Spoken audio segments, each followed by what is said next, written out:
서울에 내 집 마련 하고 싶은 분.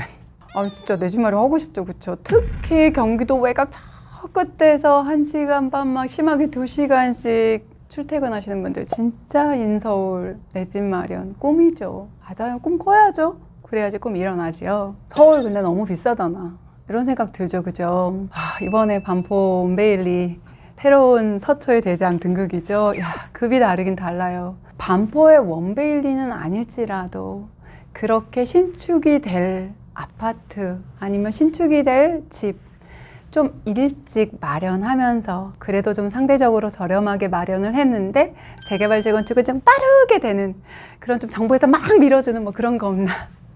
그렇게 신통한 녀석이 있을까요? 있습니다. 이름도 신속통합기획. 그래서 막 신통 하거든요. 제가 이거를 시작한 지 좀 됐잖아요. 계속 지켜만 봤어요.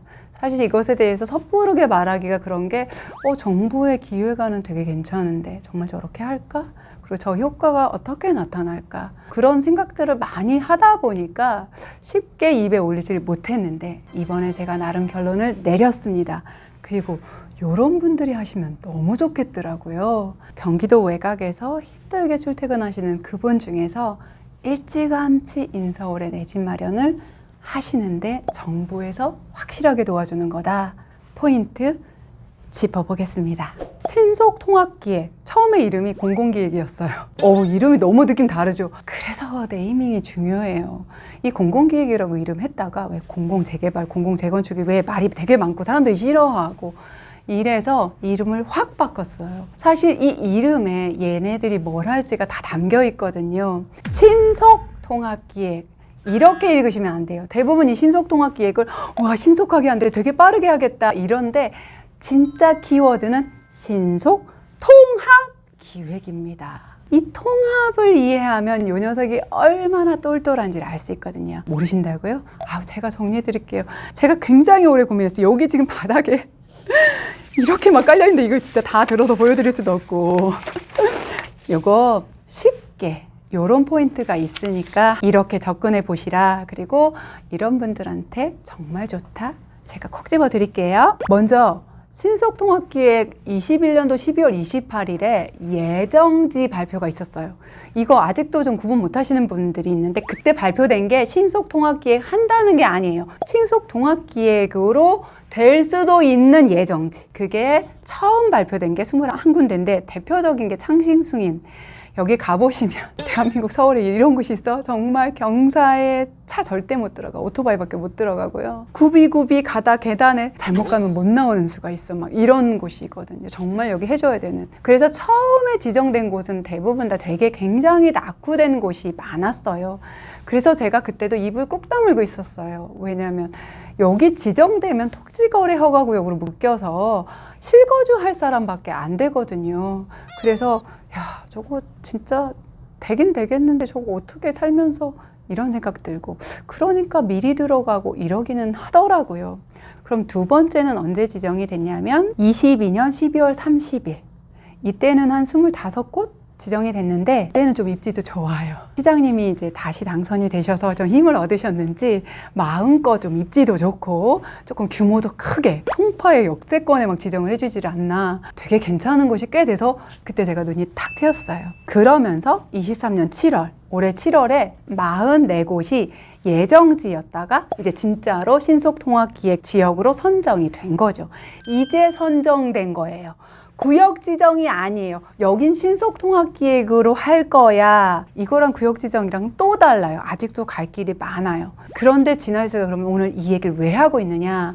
재개발 그냥 재건축하고 신속통합기획하고 어떻게 다르지? 그걸 제가 비교하면서 말씀을 드리면 확 와닿을 거예요. 지금 제가 여기 시청에서 받아온 자료에서 그림 하나 올려드렸는데 여기 그림에서 보시면 정비계획하고 지구단위 계획을 동시에 한다. 요 얘기가 지금 나와 있어요. 저도 이거 딱 보고 정말 이런 생각이 드는 게 이 지구단위 계획이 다 수립이 안 돼서 정비계획 이게 지금 진도가 못 나가요. 막 이런 일들이 있어서 이게 딜레이가 되는데 이걸 동시에 수립을 하니까 서로 보완해 가면서 바로 돼서 시간을 한 반 정도 단축을 한다는 거죠. 그 다음 제가 사실 더 확 반한 거는 요 다음에 나와요. 지금 여기 올려드린 그림 내에 보면은 개별심의라고 돼 있죠. 건축심의, 환경영향심의, 교통심의. 요렇게를 원래는 환경영향평가, 교통영향평가에서 다 각각. 이거 봤는데 뭐 잘못했으니까 뭐 조금 다시 보완해 오세요. 그러면 3개월, 6개월.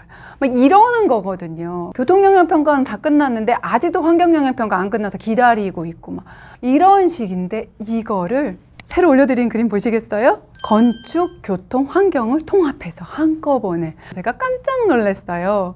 노후계획도시특별법에서도 비슷하게 이렇게 지금 하는 거예요. 이 두 가지가 진짜 장점인 거예요. 그래서 통합심의를 하기 때문에 불필요한 시간 로스 같은 거를 없애버리는 거죠. 시간을 반절 정도로 줄일 수가 있는 거죠. 이렇게 통합으로 해서 시간을 획기적으로 줄일 수가 있는 거죠.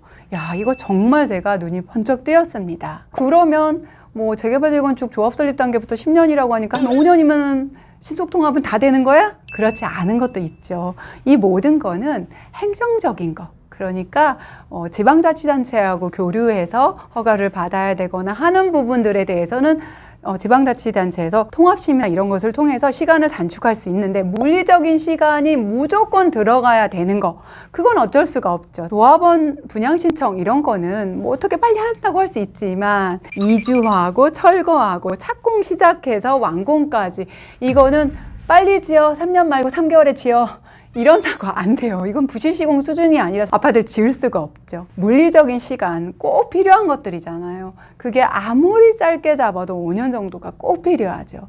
그래서 이 5년 정도의 시간과 우리가 보통 조합 설립에서 관리처분까지 가는 그 시간 그것만이 아니라 그 앞에 정비구역 지정 모든 법제적인 것들이 관리처분 즉 조합원들끼리 뭐 해야 되는 거 있죠.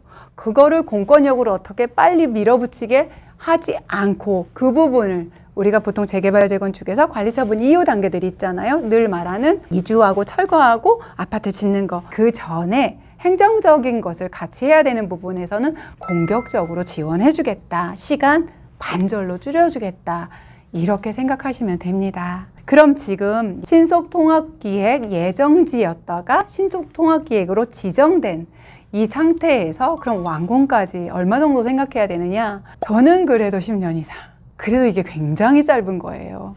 왜냐하면 시작해보자고 해서 구역 지정하고 조합 설립까지 가는데도 원래 몇 년인데 그것들이 많이 줄어드는 거거든요. 그런데 문제는 좋은 것만 없어요. 문제 있어요. 근데 이게 문제를 뒤집어 보면 사실 문제는 아닌데 그런데 여러분에게는 문제로 다가갈 것 같아서 한번 말씀드릴게요. 여기를 매수할 수 있는 사람은 무주택자 그리고 토지거래 허가구역으로 묶여있기 때문에 실거주 2년을 해야 돼요. 그래서 사람들이 이거 예정지 지정되기 전에 그래서 일찌감치 투자했구나. 아우 그 사람들이 똑똑한 거네 라고 생각하실지 모르겠는데 예정지 지정한 게 21년 12월, 22년 12월이에요. 그러면 11월에 샀겠습니까? 아마 8, 9월쯤 샀겠으니까 21년 8, 9월, 22년 8, 9월 무슨 생각 나세요? 저는 이 생각부터 들어요. 굉장히 비싸게 샀겠다. 거의 꼭대기에 샀겠다. 지금 가격이 훨씬 더 착하다. 그럼 뭐래? 못 사는데. 왜 못 사는 것만 보이세요? 아까 말씀드렸잖아요. 무주택 실거주. 특히 두 번째 지정된 곳은 실거주할 만한 곳이 꽤 있어요. 정부에서 왜 이렇게 해놨을까요? 이거 지정되고 거래 막 하면 시세가 오르겠죠. 그러니까 정부에서 프레스 꽉 눌러놓는 거예요. 시세 못 오르게 눌러놓는 거지. 얘가 가격이 안 오르고 가격이 싼 애들이 아니에요. 실제 가치대로 거래가 될 수 없는 안전핀이 딱 꽂혀 있어요. 누구를 위해서? 무주택자를 위해서 또 정부를 위해서. 이거 하다가 가격 많이 오르면 욕먹잖아요. 그래서 지금 무주택이신 분들께서 서울 시내에 인서울을 바로 하시면서 이 정도면 실거주할 만하다. 그리고 지금 지정된 곳이 전체적으로 44곳 꽤 많아요. 이 중에서 조금 더 가치 있는 애를 선별할 수 있다면 충분히 좋다고 저는 봅니다. 지금 제가 멤버십에서도 신통기획 지정된 곳 중 가치들을 같이 평가해보고 있거든요. 혼자 하기 어려우시면 멤버십 오셔서 저하고 같이 하시면 돼요. 요거 매수 염두에 두시는 분 위해서 하나 꼭 알아야 되는 거 하나 포인트 짚어드릴게요. 권리산정 기준일이라고 해서 첫 번째 지정된 곳은 21년 9월 23일 이전에 신축해야 되는 거예요. 그 이후에 새로 신축한 거는 나중에 입주권 안 나옵니다. 2차 후보지는 22년 1월 28일. 2차 후보지만이 아니라 앞으로 신통으로 선정된 어떤 곳이라도 22년 1월 28일로 이 권리산정 기준일이 정해졌어요. 그래서 무분별하게 신축해서 사업성 떨어지게 하지 말라. 이게 피해가려고 하다 보니까 어렵지. 이 모든 게 사실 이 구역의 사업성을 시에서 지켜주고 있는 거예요. 그런 곳에 들어갈 수 있는 모주택자분들, 저는 공부하고 입지 보는 눈 키우고 가치 평가만 할 수 있으면 얼마나 좋은지. 그리고 평생 살아야 돼요? 아니에요. 2년만 살고 어느 정도 돈 모이면 그땐 세 주고 나오실 수 있어요. 그렇지만 이런 생각은 안 하셨으면 좋겠어요.